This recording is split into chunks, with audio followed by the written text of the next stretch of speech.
Assalamualaikum warahmatullahi wabarakatuh. Hari ini berkesempatan di kedai kopi Danish Lee. Bang, saya macam kenal abang ni yang kedai bateri dengan bas kereta tu. Ya betul. Kedai kawas dekat Ni tekak dia makan tekak.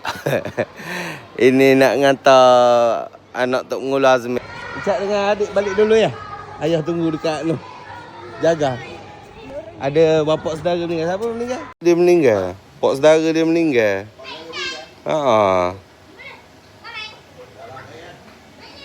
Motor.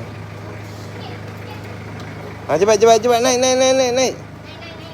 Nak ke mana ni? Mereh apa-apa Roger. Kau hari ni nak pergi merentas desa nak bawa kau ni. Tak ada kebenaran belakang. Nak masuk sekolah Mak Jabar kejap. Sekolah Mak Jabar ambil tayar ada Cikgu Azhar. On the way, durian sebatang Roger. Kami ada durian sebatang. Mana tunjuk sikit. Mantap. Masuk SK Mak Jabar kejap ambil tayar. Ambil apa je lah. Hai. Tayar tu jenang ring. Tayar tu masuk belakang. Okey. Agak. Agak. Tak. Oh ya. Masuk. Untunglah Mak Jabar ada cikgu-cikgu yang hebat begini. Tak boleh cari makan dah kedai besi. Kedai besi tak boleh cari makan. Tengok kereta tak apa dah. BFK. Ui. Video ah? Hah?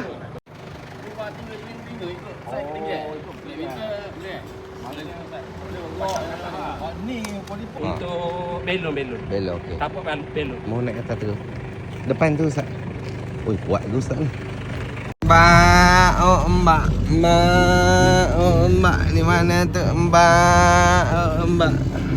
Kawan bawa budak ni pergi trek merentas desa hari ni. Dia orang ni nak berlari pula kan. Ni PIDA buat loan. Siapa nak buat loan cikgu-cikgu boleh loan dengan PIDA MS.